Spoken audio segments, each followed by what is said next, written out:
আমরা জানি বাংলা মানে কি, বাংলা মানে যার কোনো কাঁটা তার ছিল না। যে বাংলায় রোকেয়া জন্মেছেন, যে বাংলায় মাস্টারদা সূর্য সেন জন্মেছেন, যে বাংলায় প্রীতিলতা কল্পনা দত্তরা জন্মেছেন, যে বাংলার মেয়েদের রান্নাঘরে থাকতে হবে এ কথা বলার মতো ধক কারুর ছিল না। সভাপতি, মঞ্চে উপস্থিত আমার সহকর্মীরা, যে সমস্ত কমরেডরা, সাথীরা, বন্ধুরা আজকে আমাদের এই সভায় এসেছেন, প্রত্যেকে আমাদের তরফ থেকে অনেক অনেক সংগ্রামী অভিনন্দন। এখন শেষের দিকে বলার সুবিধা হচ্ছে এটাই যে অনেক কিছু যা ভেবে এসেছিলাম সেগুলো অলরেডি আমার সতীর্থরা বলে দিয়েছে, ফলে সে কথার ভার আর আমার কাঁধে নেই। আর শেষে বলার দুঃখটাও এইটা যে অনেক এমন কথা যেগুলো এখানে আমার মতো করে বলবো ভেবেছিলাম সেগুলোর বলারও আর পরিসর নেই।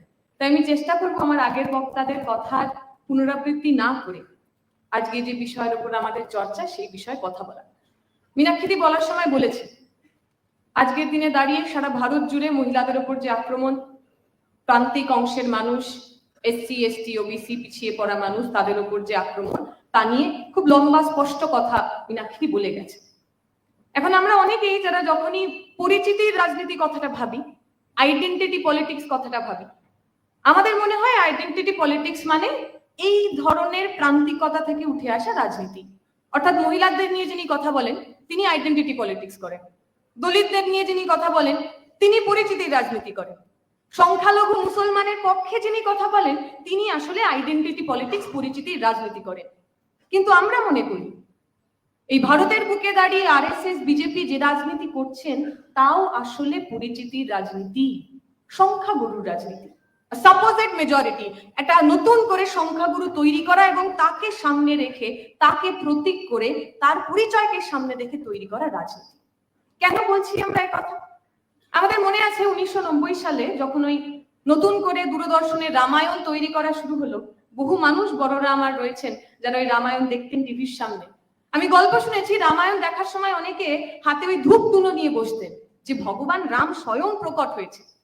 রামায়ণে যারা অভিনয় করেছেন রাম সীতা, তাদের যদি রাস্তায় কোথাও দেখা হতো বহু মানুষ গিয়ে ষষ্ঠাঙ্গে প্রণাম করতেন যে স্বয়ং ভগবান রাম সীতা আমাদের সামনে এসে পড়েছেন, তাকে প্রণাম করতে হবে, ভক্তি জানাতে হবে। ভারতের মতো একটা দেশ, যে দেশে বহু ধরনের ভাষাভাষীর মানুষ, বহু ধর্মের মানুষ, বহু জাতের মানুষ, হিন্দু ধর্মে প্র্যাকটিক্যালি কোনো একজন ভগবান ছিলেন না। বাংলায় বিভিন্ন ধরনের ভগবানদের পুজো হতো, দক্ষিণ ভারতের ডেইটি ভগবান তারা অন্যরকম ছিলেন। আরএসএস ভারতে যখন একটু একটু করে নিজেদের মতো করে হিন্দু রাষ্ট্র তৈরি করার চেষ্টা করছে, আরএসএস এর দরকার ছিল এমন একটা আইকন, এমন একটা প্রতীক যাকে সামনে রেখে সে একটা সংখ্যা গুরু তৈরি করতে পারে, একটা মেজরিটি তৈরি করতে পারে, একটা হিন্দুত্ব আইকন তৈরি করতে পারে। তাই রামায়ণ, রাম এবং তার পরবর্তীকালের সমস্তটা আমরা জানি। এই যে সংখ্যাগুরুর রাজনীতি, এই যে পরিচিতির রাজনীতি, এই যে ভারতকে হিন্দু রাষ্ট্র তৈরি করার রাজনীতি, সংখ্যাগুরু পরিচিতির সঙ্গে দেশের নাগরিক হওয়ার পরিচিতির জুড়ে দেওয়ার যে রাজনীতি, এই কিন্তু 2014 সালের পরের আমদানি। মীনাক্ষী বলার সময় বলছিলেন মহিলাদের উপর আক্রমণ। আসলে এই সংখ্যাগুরুর রাজনীতি যে বিশেষ ভাবধারার উপর দাঁড়িয়ে তৈরি মনুস্মৃতি দাঁড়িয়েই রয়েছে মহিলা এবং প্রান্তিক মানুষের উপর আক্রমণ এবং তা থেকে তৈরি হওয়া রাজনীতির উপর দাঁড়িয়ে হিন্দু রাষ্ট্রের নির্মাণ। তাই এই হিন্দু রাষ্ট্রের যখন নির্মাণ হলো, এই পরিচিতি যখন তৈরি হলো, সেই পরিচিতিতে, হিন্দু রাষ্ট্রের পরিচিতিতে বাংলার ভূমিকা, বাঙালির ভূমিকা কি তা নিয়ে নানা রকম প্রশ্ন থেকে যায়। আপনারা দেখেছেন কিছুদিন আগে বেঙ্গল ফাইলস বলে একটা সিনেমা রিলিজ হয়েছে না, যাতে আমাদের এই যে দেশ ভাগের স্মৃতি, সেই স্মৃতিকে নতুন করে পুনর্গঠন করার চেষ্টা করা হয়েছে। আচ্ছা, আমার কাছে দেশভাগের স্মৃতি কি? আমি একজন উদ্বাস্তু পরিবারের মেয়ে। আমার কাছে দেশভাগের স্মৃতি মানে আমার দাদু ঠাকুরমার ওপার বাংলা থেকে এবার বাংলায় চলে আসে। আমার কাছে দেশভাগের স্মৃতি মানে দিনের পর দিন ওই রিফিউজি ক্যাম্পগুলোতে, এই উত্তরপাড়া বালি থেকে শুরু করে গঙ্গার একটা লম্বা অংশ জুড়ে রিফিউজি ক্যাম্পের মানুষের থাকা। আমার কাছে পার্টিশনের স্মৃতি, দেশভাগের স্মৃতি মানে ওই রিফিউজি মানুষের লাল ঝান্ডা হাতে নিয়ে তার জীবনের জন্য, জীবিকার জন্য, নাগরিকত্বের জন্য রাস্তায় নামা। আমার কাছে পার্টিশনের স্মৃতি মানে হিন্দু মুসলমানের দাঙ্গা নয়। আমার কাছে দেশভাগের স্মৃতি মানে রায়েটের স্মৃতি নয়। হিন্দু মানুষ, মুসলমান মানুষ একে অপরের রক্ত নিয়ে হোলি খেলছেন, এমন স্মৃতি আমার ছিল না। 2014 সালের পরে আসা কেন্দ্রের বিজেপি সরকার, আরএসএস যে পুনর্নির্মাণ এই দেশে করছেন, তাদের এই স্মৃতির পুনর্নির্মাণটা খুব জরুরি। বেঙ্গল ফাইলসের মতো সিনেমা আমাদের এই নতুন করে স্মৃতির পুনর্নির্মাণ করছে। তারা প্রতিদিন সংজ্ঞায়িত করছেন কে বাঙালি, কে সঠিক বাঙালি। আমি নাম নেব না, কারণ তিনি নাম নেবার মতো উল্লেখযোগ্য নন। বাংলার নন এমন একজন মানুষ প্রতিদিন তিনি ফেসবুকে লিখছেন কে বাঙালি আর কে বাঙালি, কে সঠিক বাঙালি আর কে সঠিক বাঙালি নন। একজন অবাঙালি প্রতিনিয়ত আপনাদের আমাদের ঠিক করে দিচ্ছেন। এখন সঠিক বাঙালি কে? আমরা জানি বাংলা মানে কি। বাংলা মানে যার কোনো কাঁটা তার ছিল না।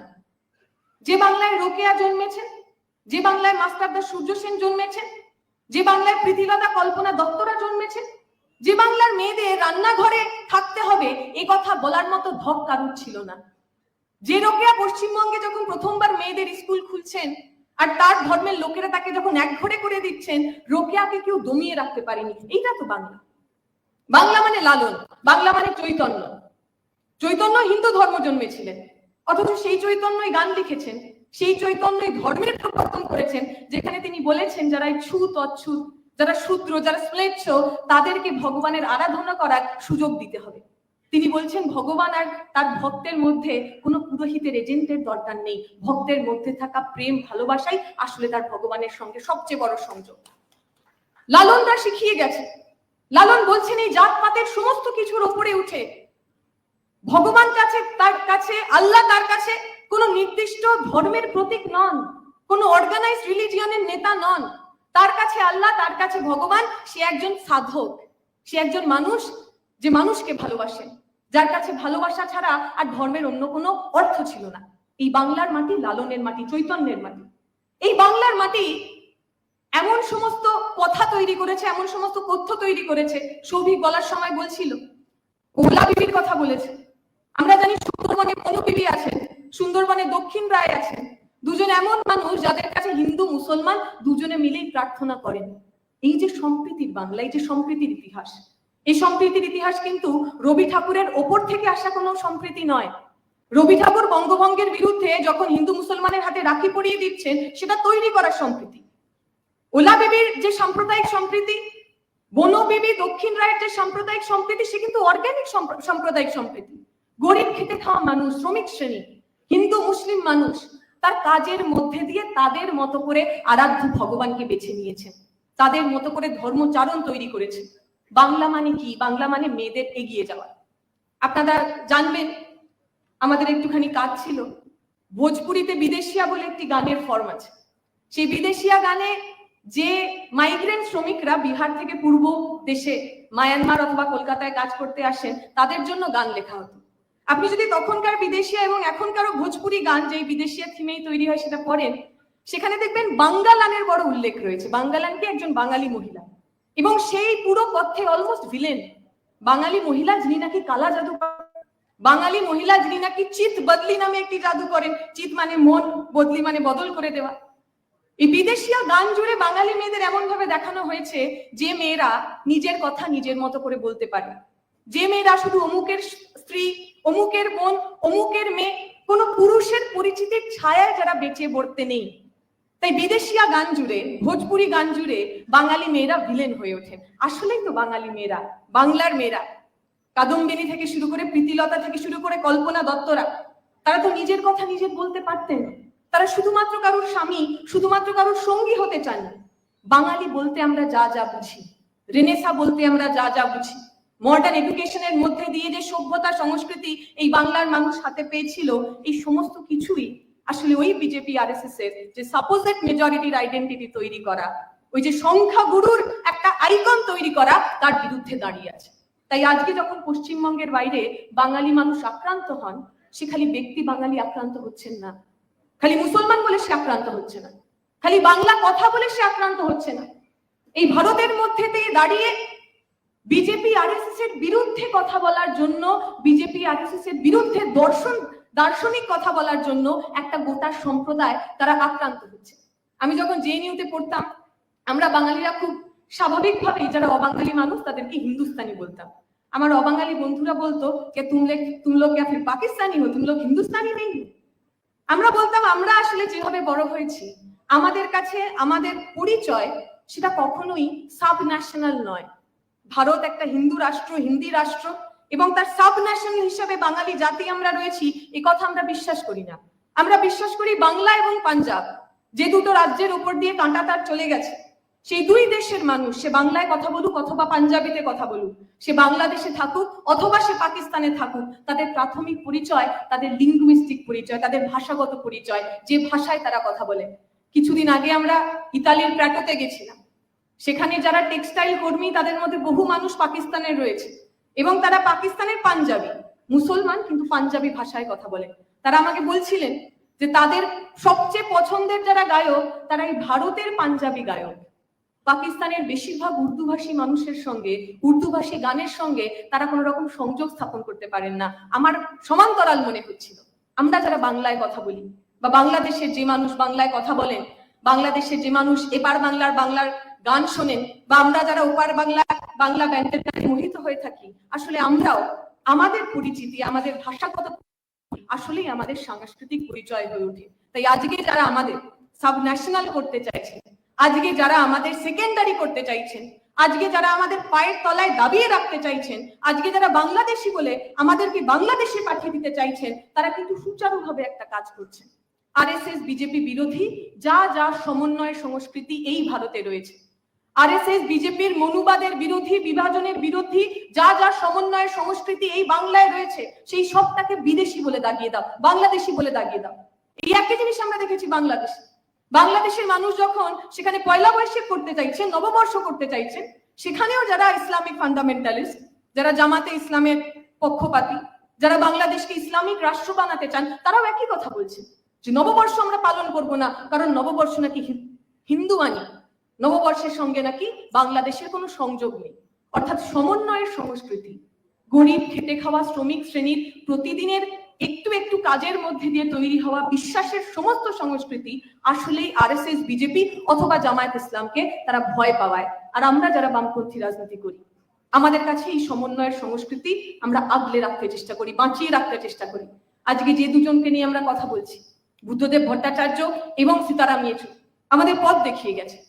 আজকের দিনে দাঁড়িয়ে বাঙালি মানুষ যখন বিভিন্ন জায়গায় আক্রান্ত হচ্ছে, মমতা ব্যানার্জিরা চেষ্টা করছেন, এ রাজ্যের শাসক চেষ্টা করছেন বাঙালিকে সেন্টিমেন্ট হিসাবে তার রাজনৈতিক কাজে ব্যবহার করার। আমরা আপনাদের প্রশ্ন করতে চাই, যে মমতা ব্যানার্জি হিন্দি ভাষা দিবসে নিজের এত বড় একটা ছবি নিয়ে তিনি সংবর্ধনা জানান, তিনি গ্রিটিংস জানান, শুভেচ্ছা জানান, সেই মমতা ব্যানার্জি আসলেই এই হিন্দি আধিপত্যবাদের বিরুদ্ধে লড়তে পারবেন? যে তৃণমূল সরকারে আসার পর বিভিন্ন জায়গায় হিন্দিভাষী মানুষদের তারা শুধুমাত্র রাজনৈতিক দলের সামনে নিয়ে এসছেন তা নন, বিভিন্ন জায়গায় বাঙালিদের পরিবর্তে বাইরে থেকে, অন্য রাজ্য থেকে নিয়ে আসা মানুষদের তারা রাজনৈতিক ক্ষমতা দিয়েছেন। তাই তৃণমূলকে দিয়ে হবে না, কারণ তৃণমূল বিজেপির বিরুদ্ধে লড়তে পারে, আরএসএস এর যে ফ্রেমওয়ার্ক তাকে তারা প্রশ্ন করে না। আরএসএস এর যে এই একটা নতুন হিন্দু রাষ্ট্র তৈরি করার যে প্রচেষ্টা, তাকে তারা প্রশ্ন করে না। এই বাংলাকে, এই ভারতকে, বাঙালিকে যদি কেউ বাঁচাতে পারে, তাহলে তারা এই লাল ঝান্ডা, যে লাল ঝান্ডা পশ্চিমবঙ্গের বুকে প্রণয় বলছিল অবৈতনিক স্কুল খুলেছিল, বাংলায় ছেলে মেয়েদের পড়াশোনা করার সমস্ত প্রচেষ্টা তারা করেছে। যে 34 বছরের বামপন্থী সরকার প্রতি বছর চাকরি দিয়েছিলেন, এসএসসি পিএসসি করেছিলেন, যাতে আমার বাংলার অন্য কোনো ছেলে মেয়েকে আর পরিযায়ী শ্রমিক না হতে হয়। আজকে আমি যে কথা শেষ করব, আজকে ব্যাঙ্গালোর থেকে শুরু করে কেরালা, বিভিন্ন জায়গায় বাঙালি মানুষের পরিচয় তার সবচেয়ে বেশি দমন পীড়নের কারণ হয়ে দাঁড়িয়েছে। আমরা বলি এই মুহূর্তে দাঁড়িয়ে বাঙালি শ্রমিকদের সবচেয়ে বড় সমস্যা, আমাদের বেঁচে থাকার জন্য অবাঙালি পুঁজির ওপর আমাদের নির্ভরশীল থাকতে হয়। বাংলা 2011 সালের পর প্রথমবার মাইগ্রেন্ট রিসিভিং স্টেট থেকে, অর্থাৎ যে রাজ্যে বাইরে থেকে মাইগ্রেন্ট আসতো, বাইরে থেকে পরিযায়ীরা আসতো, তার পরিবর্তে মাইগ্রেন্ট সেন্ডিং স্টেট হয়েছে। অর্থাৎ আমার রাজ্য থেকে আরো বেশি বেশি মানুষ তারা অন্য রাজ্যে কাজের জন্য যেতে বাধ্য হচ্ছে। সেই বাংলাকে যদি বাঁচাতে হয়, ব্যাঙ্গালোর থেকে শুরু করে, বিহার থেকে শুরু করে, হরিয়ানা, দিল্লির বিভিন্ন প্রান্তে বাঙালিদের উপর হওয়া আক্রমণ থেকে যদি আমাদের নিজেদের বাঁচাতে হয়, তাহলে পশ্চিমবঙ্গে লাল ঝান্ডার সরকার লাগবে। সবচেয়ে বেশি এই বাংলার মানুষ যে রাজ্যে কাজ করেন, সে রাজ্যের নাম কেরালা। শুনলে একটু দুঃখ হবে আমাদের, সেই কেরালাতে যে বাঙালিরা কাজ করেন, বা বাঙালি ছাড়াও উত্তর ভারতের যে কোনো মানুষ যারা কাজ করেন, তাদের বাঙালি বলা হয়। কিছুদিন আগে মালায়ালাম একজন ফিল্ম অ্যাক্টর, তিনি একটি ফিল্মের প্রমোশনে গেছেন, একজন দর্শক আসন থেকে তাকে বলেছেন, তাকে টিটকিরি করেছেন তার জামা কাপড় দেখে, পোশাক আশাক দেখে, কে তুম তো পুরা বেঙ্গলি লুক লেকে আয়ে হো। বেঙ্গলি লুক, এই বেঙ্গলি লুকটা ইন্টেলেকচুয়াল বেঙ্গলি লুক নয়। আগে বাঙালি বলতে যে মেধার কথা আমরা ভাবতাম, আগে বাঙালি হওয়ার সঙ্গে সঙ্গে যে বুদ্ধিমত্তার কথা আমরা ভাবতাম, তার পরিবর্তে বেঙ্গলি লুক মানে তুমি শ্রমিক, তুমি পিছিয়ে পড়া অংশের মানুষ, তুমি ওয়ার্কিং ক্লাস থেকে আসছো, তুমি গরিব, এই কথা বলতে ওই শব্দবন্ধটা ব্যবহার হয়েছে। আগে যেমন তামিল শ্রমিকদের ওরা আন্নাচি বলতো, এখন যে কোনো শ্রমিক বা যে কোনো গরিব মানুষকে কেরালাতে পর্যন্ত বাঙালি বলা হয়। এই ভয়টাই বোধ হয় কমরেড বুদ্ধদেব ভট্টাচার্যরা পেয়েছিলেন। এই আশঙ্কা থেকেই হয়তো তারা স্লোগান দিয়েছিলেন যে কৃষি আমাদের ভিত্তি আর শিল্প আমাদের ভবিষ্যৎ। এই আশঙ্কা থেকেই হয়তো শিল্পায়নের জন্য আমার মা বাবারা ওই বক্রেশ্বর তাপবিদ্যুতের ওই লম্বা রাস্তায় হেঁটেছিলেন। আমরা যারা এই প্রজন্মের মানুষ, আমরা যারা আগামী দিনে বাংলার এবং বাঙালির ভবিষ্যৎ বাঁচাতে চাই, আমরা যেন আমাদের পূর্ব যে হাঁটা পথে, যে পথে অনেক রকম কাঁকড় আছে, যে পথে হাঁটতে গিয়ে অনেক রক্তপাত হয়েছে, যে পথে হাঁটতে গিয়ে বহু মানুষ শহীদ হয়েছে, সেই শহীদের রক্ত ঝরা লাল রাস্তাকে নিজেদের বুক দিয়ে, নিজেদের জীবন দিয়ে বাঁচাতে পারি, আগলাতে পারি, এই আশা ভরসা রেখে কমরেড সীতারাম ইয়েচুরি, যার সঙ্গে কিছুদিন কাজ করার অভিজ্ঞতা, ব্যক্তিগত অভিজ্ঞতা আমাদের ছিল, সেই কমরেড সীতারাম ইয়েচুরি যেমন সহাস্যে সবসময় বলতেন যে ভারতটা একটা পাজল, যে পাজলে প্রতিদিন আপনাকে নতুন করে শিখতে হয়, নতুন করে জানতে হয়, আর নিজের মধ্যে দেখতে হয় কোথায় কোথায় কি বদলের দরকার। আমরাও যেন আয়নার সামনে দাঁড়িয়ে নিজেদের দিকে তাকাতে পারি এবং ভবিষ্যতের জন্য যা যা বদল প্রয়োজন সেই সমস্ত বদল করতে পারি, এই আশা ভরসা রেখে আমার বক্তব্য শেষ করব। শুকরিয়া, ইনকিলাব জিন্দাবাদ।